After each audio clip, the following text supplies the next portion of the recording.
स्वागत है आप सभी का। आपके साथ मैं हूं नलिनी पांडे। राम मंदिर पर आतंकी हमले की साजिश रचने के आरोप में गिरफ्तार संदिग्ध आतंकवादी अब्दुल रहमान से पूछताछ में एक बड़ा खुलासा हुआ है। सूत्रों के माने तो अब्दुल रहमान के मंसूबे बेहद ही खतरनाक थे। जांच एजेंसियां अब उसके आईएस मॉड्यूल का कनेक्शन तलाशने में जुट गई हैं। वहीं उसके पिता से भी एटीएस ने सामना किया है और कई सवाल भी पूछे हैं। उसमें क्या निकला है, इस रिपोर्ट में देखिए।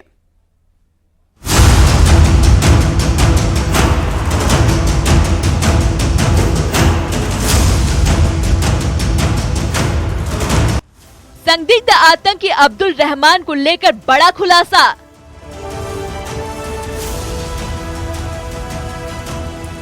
वीडियो देखकर हथियार की ट्रेनिंग, धमकाने की साजिश।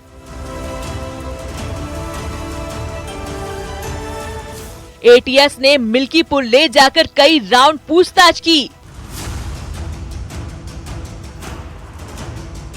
अब्दुल रहमान के टेरर कनेक्शन की जांच तेज।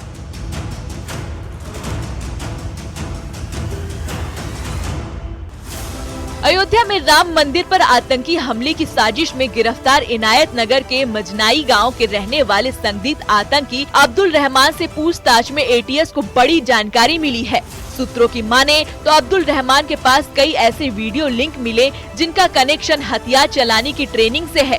आईएसआई के इशारे पर अयोध्या में राम मंदिर पर हमले की तैयारी कर रहे अब्दुल के कब्जे से 2 जिंदा हैंड ग्रेनेड पहले ही हरियाणा से बरामद हो चुके हैं। ऐसे में जांच एजेंसी को ये बात पुख्ता हो गई कि अब्दुल रहमान के इरादे बेहद खतरनाक थे। संदिग्ध आतंकी अब्दुल रहमान को एटीएस लेकर उसके आवास मंजनाई पहुंची थी। इस दौरान उसके पास जो सबूत मिले हैं, उसके मोबाइल में जो सबूत मिले हैं, उससे माना जा रहा है कि उसके जो मंसूबे थे वो बेहद ही खतरनाक थे।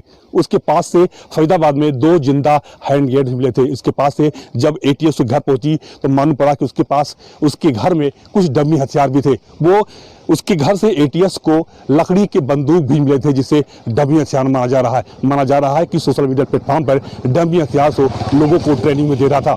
राम मंदिर पर हमले के मंसूबे को लेकर वो अयोध्या आने वाला था, लेकिन इससे पहले ही एटीएस ने उसको फरीदाबाद में ही गिरफ्तार कर लिया। अब मामले की जांच की जा रही कि आखिर अब्दुल रहमान के मंसूबे क्या थे और उसके जो हैंडलर थे किस तरह से उसको निर्देश दे रहे थे कि वो अयोध्या पहुंचकर राम मंदिर के आसपास उसको बम से उड़ाना था। एटीएस की टीम ने उसके पिता अबू बकर से भी मुलाकात करवाई और कई सवाल पूछे। अबू बकर ने कहा कि उसका बेटा दोषी है तो उसको सजा मिलनी चाहिए। उसने अपने बेटे से कहा कि अगर तुमने गुनाह किया है तो तुम्हें जो सजा मिले उसे हंसकर कबूल कर लेना।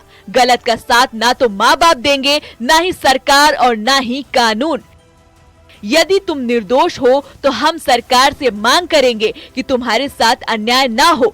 9 मार्च को एटीएस उसके बेटे अब्दुल रहमान को लेकर घर पहुंची थी। कुछ देर पूछताछ की और फिर थाना इनायत में उसके बेटे से उसकी मुलाकात करवाई।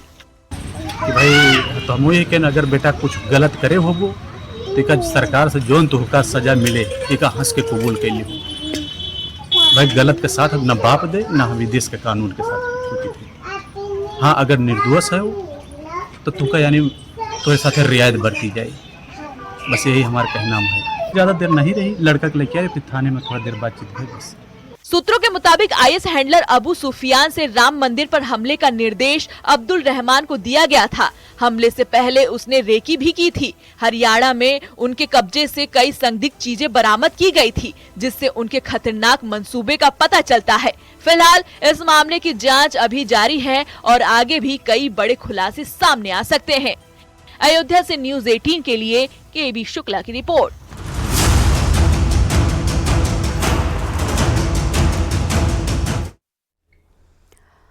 और देवभूमि उत्तराखंड में अवैध मदरसों के खिलाफ प्रशासन की कार्रवाई आज भी जारी है। प्रशासन की टीम ने 5 और अवैध मदरसे सील किए। मदरसा संचालक के पास से पूरे पेपर नहीं मिले, जिस पर यह एक्शन हुआ है। विकासनगर में अवैध मदरसों पर प्रशासन की कार्रवाई कई दिनों से चल रही है और अभी तक 25 अवैध मदरसों को सील किया जा चुका है।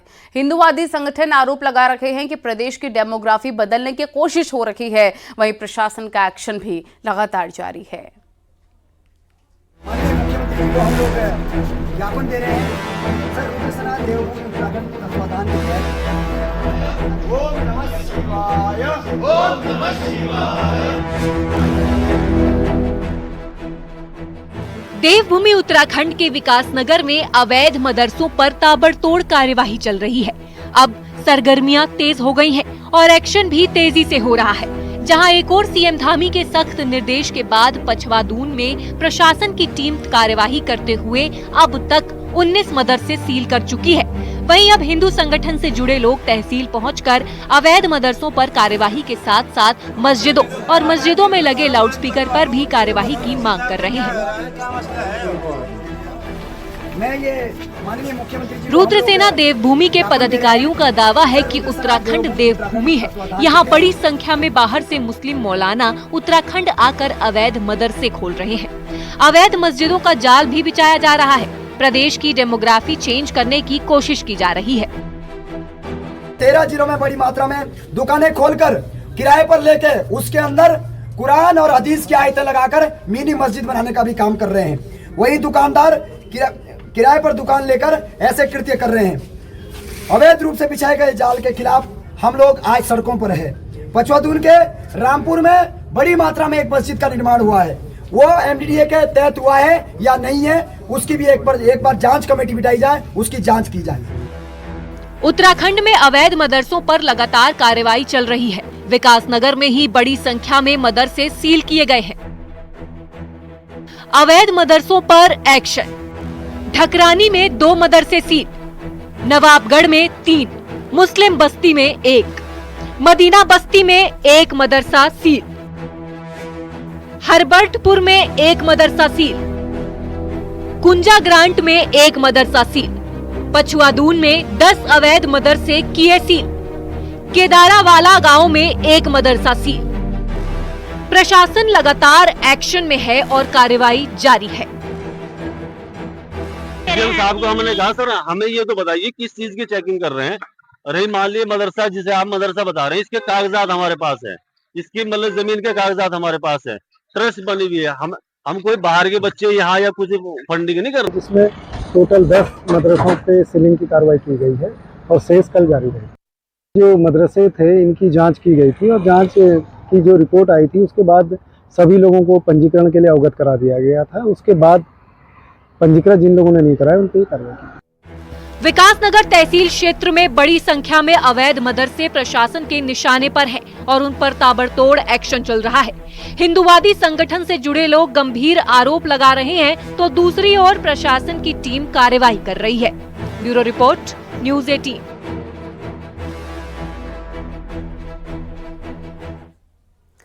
उत्तराखंड के उधम सिंह नगर के पुलिस ने यूपी की बरेली पुलिस के साथ मिलकर नशा तस्करों के खिलाफ बड़ी कार्रवाई की है। उधम सिंह नगर के पुलिस को खबर मिली थी कि कुछ नशा तस्कर यूपी उत्तराखंड के बॉर्डर वाले इलाकों से लगातार गैंग ऑपरेट कर रहे हैं और नशे के सामान की तस्करी कर रहे हैं। इनपुट के आधार पर उधम सिंह नगर के पुलिस ने 300 पुलिस के जवानों और अफसरों के साथ बड़ी छापेमारी की। वहीं यूपी पुलिस ने इस मामले पर नाराजगी भी जताई है।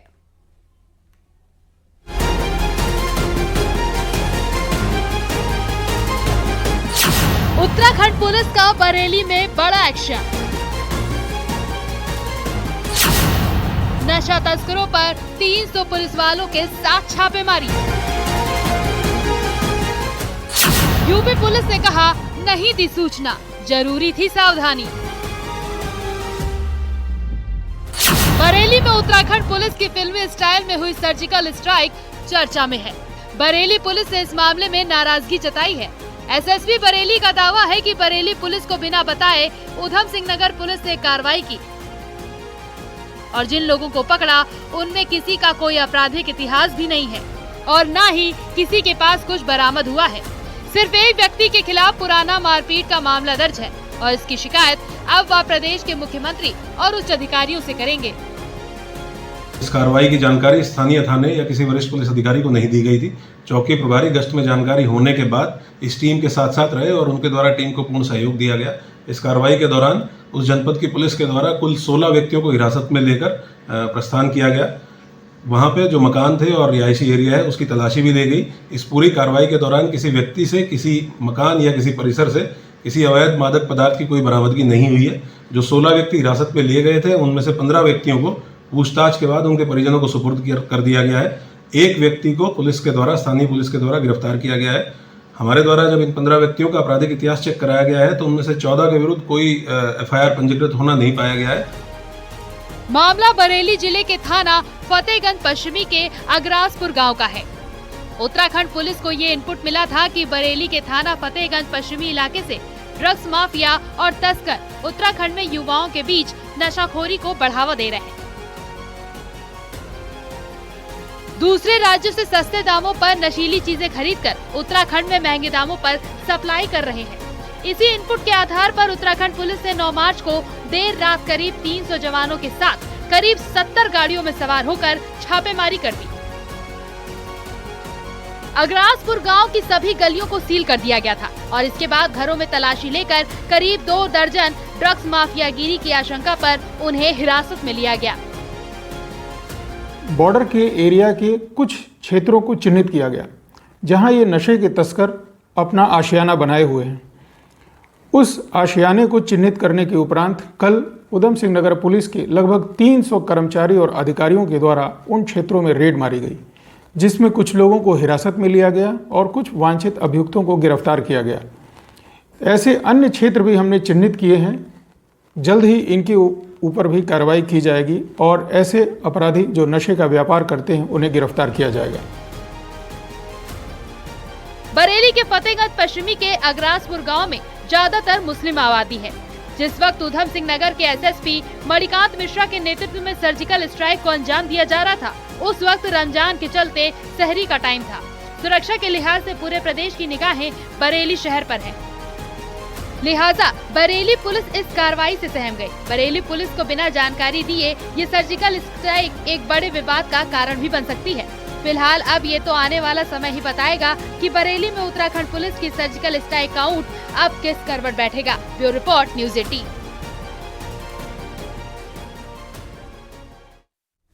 अब आपको सावधान करने वाली खबर। ग्रेटर नोएडा में गिफ्ट वाउचर के नाम पर साइबर फ्रॉड का हैरान कर देने वाला मामला सामने आया है। एक महिला ने 1000 रुपए गिफ्ट वाउचर के चक्कर में 51 लाख रुपए गंवा दिए। महिला को पहले व्हाट्सएप ग्रुप में शामिल किया गया और गिफ्ट वाउचर शेयर किया गया और इसी ग्रुप में ई-कॉमर्स वेबसाइट का गिफ्ट वाउचर देने की बात कही गई और भरोसा जीता गया।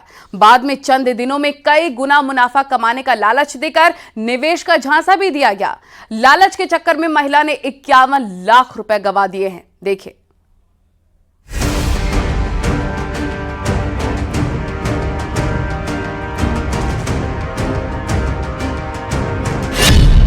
ऑनलाइन ठगों से जरा बचकर।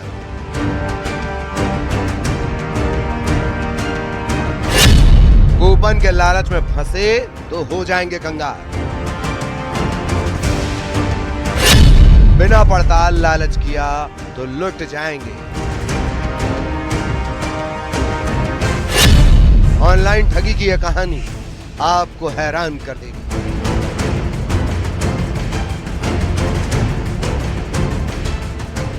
नोएडा में ऑनलाइन ठगी का शिकार बनी मीनू रानी ने साइबर क्राइम पुलिस स्टेशन में शिकायत दर्ज करवाई है। फ्रॉड की शुरुआत उस समय हुई जब पीड़ित महिला मीनू रानी को हरि सिंह नाम के एक व्यक्ति ने सोशल मीडिया पर संपर्क किया। हरि सिंह ने अपना परिचय 15 साल के अनुभवी इन्वेस्टमेंट गाइड के तौर पर दिया। मीनू रानी शेयर बाजार से ज्यादा मुनाफा कमाने के लालच में हरि सिंह के झांसे में आकर व्हाट्सएप ग्रुप में शामिल हो गयी। व्हाट्सएप ग्रुप में आरती सिंह ने उन्हें बताया कि हरि सिंह ने हर महिला सदस्य की इन्वेस्टमेंट में मदद करने के लिए 1000 रुपए के अमेजन गिफ्ट वाउचर खरीदे हैं। गिफ्ट वाउचर के लिए पीड़ित महिला को अमेजन अकाउंट को लॉगिन करने के लिए कहा गया। अकाउंट के बैलेंस में 1000 रुपए जमा मिले। भरोसा बढ़ा तो ठगों ने स्टॉक मार्केट में पैसा लगाकर 1 महीने में 3 से 5 गुना मुनाफा कमाने का लालच दिया और पीड़ित महिला 51 लाख रुपए गंवा बैठी। इसी थाने साइबर क्राइम में ये मुकदमा दर्ज किया गया है। दरअसल में उन्हें सबसे पहले सोशल मीडिया प्लेटफॉर्म पर संपर्क किया गया और इन्वेस्टमेंट की बात कही गई और मोटे मुनाफे का लालच दिया गया। झांसे में आने के बाद शुरुआती तौर में तो 50,000 रुपए इन्वेस्ट किए गए और एक वेबसाइट पर वो 50,000 रुपए का मोटा मुनाफा भी दिखाया गया। उसके बाद वो वेबसाइट डाउनलोड कराई गई। झांसे में आने के बाद पीड़िता मीनू सिंह ने अपने रिश्तेदार, अपने परिवार, तमाम लोगों के पैसे करीब 51,50,000 रुपए इन्वेस्ट कराए हैं और इन्वेस्टमेंट के बाद जब उन्हें धोखाधड़ी का एहसास हुआ तो भारत सरकार के पोर्टल पर इसकी शिकायत की गई और अब थाने में मुकदमा दर्ज कर लिया गया है। ठगों ने बेहद शातिर तरीके से महिला को पहले लालच दिया, फिर मोटी रकम ठग ली। ठगों ने व्हाट्सएप ग्रुप में महिला को जोड़ा। ग्रुप में अमेज़न के नाम से दिया गया गिफ्ट वाउचर। लॉगिन करने पर अकाउंट में दिखी 1000 की रकम। भरोसा बढ़ा तो मार्केट में निवेश के नाम पर ले ली रकम। रिश्तेदार से मांगे उधार तो शक होने पर हुआ खुलासा। लालच में फंसी महिला ने साइबर ठगों से गंवाए 51 लाख। धोखा देने वालों ने पूंजी निवेश से फायदा दिखाने के लिए एक फर्जी ऐप का इस्तेमाल किया और पीड़ित महिला को और पैसे लगाने का लालच दिया। ये ऑनलाइन फ्रॉड उस समय सामने आया जब उन्होंने पूंजी निवेश के लिए अपने रिश्तेदारों से और कर्ज मांगा। पीड़ित महिला ने जब ऐसे ही अपने जानकार से उधार के लिए संपर्क किया तो उन्होंने ऐसी धोखा देने वाली स्कीम के बारे में बताया। इसके बाद मीनू रानी ने अपने पैसे वापस लेने के लिए ठगों से संपर्क करने की कोशिश की तो उन्हें कामयाबी नहीं मिली। फिलहाल आपको बता दें, साइबर क्राइम थाने के पुलिस अधिकारियों का कहना है कि इस पूरे प्रकरण में जांच की जा रही है। मनी ट्रेल देखा जा रहा है, किन किन अकाउंट्स में ये पैसा ट्रांसफर हुआ। साथ ही उस दौरान व्हाट्सएप ग्रुप पर जो नंबर से किन नंबर से बातचीत की जा रही थी उनकी भी CDR निकाली जा रही है और अब जांच शुरू कर दी गई है। इसके लिए टीमों का गठन किया गया है। जल्द ही इस पूरे प्रकरण में खुलासा किया जाएगा। ज्यादा मुनाफे के लालच में 51 लाख रुपए गंवाने वाली महिला की शिकायत पर साइबर क्राइम पुलिस ने कार्रवाई करते हुए 4,80,000 रुपए फ्रीज करवा दिए हैं, जबकि बाकी पैसों की रिकवरी की कोशिश की जा रही है। साथ ही ऑनलाइन फ्रॉड वाले गैंग पर शिकंजा कसने का प्रयास किया जा रहा है। न्यूज़ 18 की अपील है, आप भी ऐसे लालच से बचकर रहें जिसमें ऑनलाइन ठगी की ताक में बैठा कोई शख्स आपको चूना न लगा सके। हिमांशु शुक्ला, न्यूज़ 18, नोएडा।